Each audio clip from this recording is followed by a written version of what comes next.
I'm going to introduce Dimitri Khalezov. He's a former officer in the Defense Ministry of the former USSR. He presents his book to the world today, and he presents it with two credentials. Firstly, he was a technician in the field of nuclear munitions.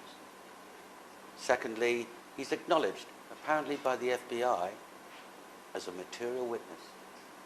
Dimitri, tell us something about yourself. Good morning. Okay, I was a commissioned officer at the 12th Chief Directorate of the Defense Ministry of the Soviet Union. And the 12th Chief Directorate was an organization responsible in the Soviet Union for nuclear testing and technical maintenance of the entire nuclear arsenal of the state. From there, I got some experience in regard to nuclear munitions, as well as a certain knowledge concerning the nuclear demolition of the World Trade Center in New York. Well, let's come to that, Dimitri. Do you have anything to identify yourself as an officer in that directorate? Unfortunately, I'm not at my home in Russia now, and most of the documents are at my home. I might have a few.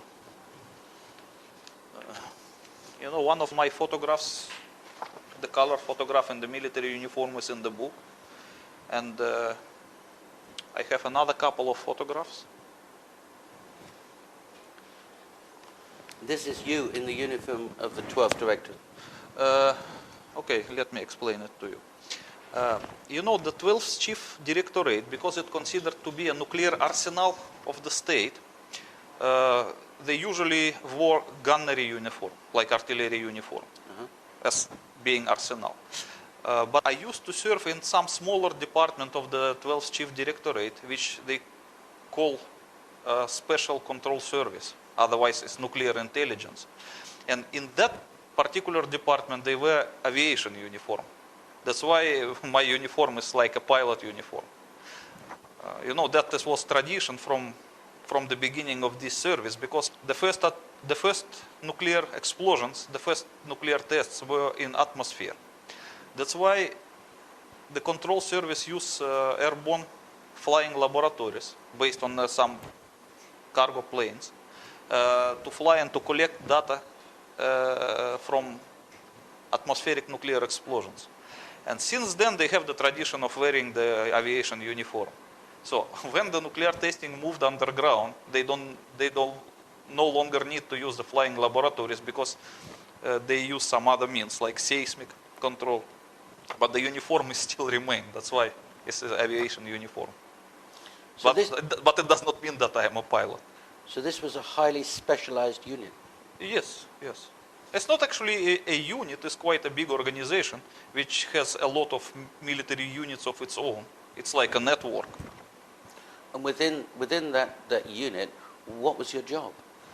When I studied in the military college, I was released as a communication engineer. And I was appointed as an officer within the 12th Chief Directorate first, and then transferred to the Special Control Service, where I used to serve about 5 years.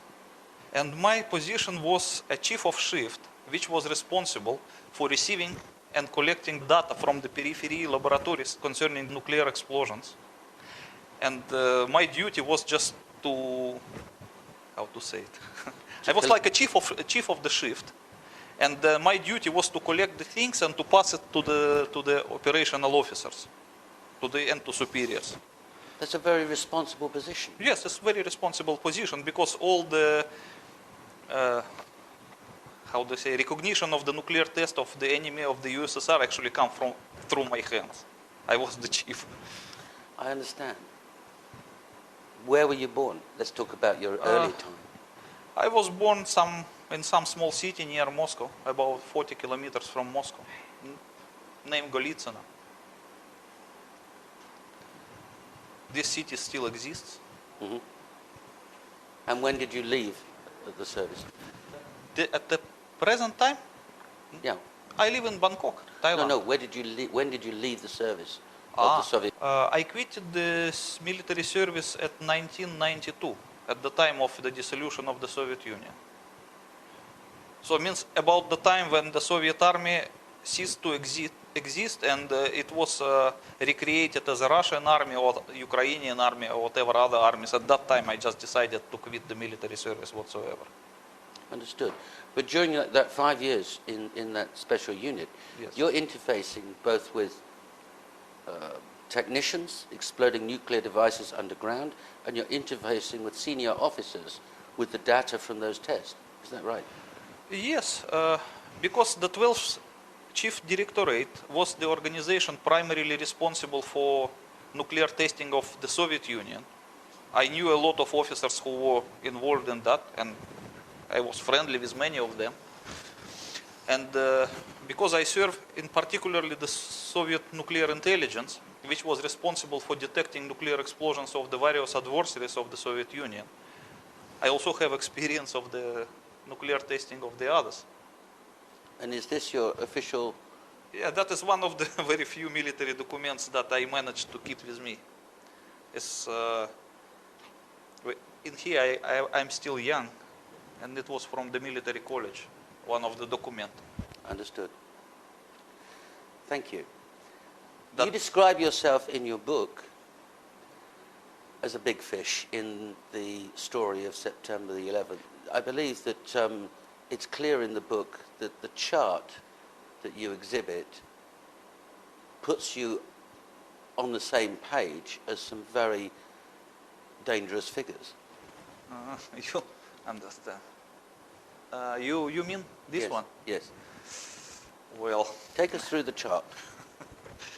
you know, it would not be decent probably to say that I am a big fish. I'm not. But the American FBI believes so. Okay. So this definition does not come from me. It comes from the Americans. Okay. So as you can see in this chart, the Americans put me in the same line with notorious terrorists, the September 11 hijackers, the 2002 Bali bombers, like Mr. Hambali, with Mr. Hani Hamoir, who is accused of supplying the passports for the September 11 hijackers, and even with a certain Dr. Haji Mohammed Husseini. As you can see that I'm next to him in the same row, who in opinion of the American is the biggest fish in this network. And this document was prepared by the FBI for the Thai authorities. Yes, because the Americans attempted to obtain my extradition to America from Thailand in the 2003. Yes. And this document, this one, it was prepared by the FBI for their Thai colleagues. You were arrested and charged with supplying a passport. Well, yes, I was arrested for the extradition request of the United States primarily. Right. But because something was not ready with the official package of the documents related to extradition, they have to accuse me of something else, just for the meantime, to win the time. Right. So they accused me of supplying the fake passport for Mr. Hambali, the chief Bali bomber and the chief of the Jemaah Islamiyah organization. Right. So, and that's a charge that you've always denied. Yes, of course. And you've never been convicted of no. any of them.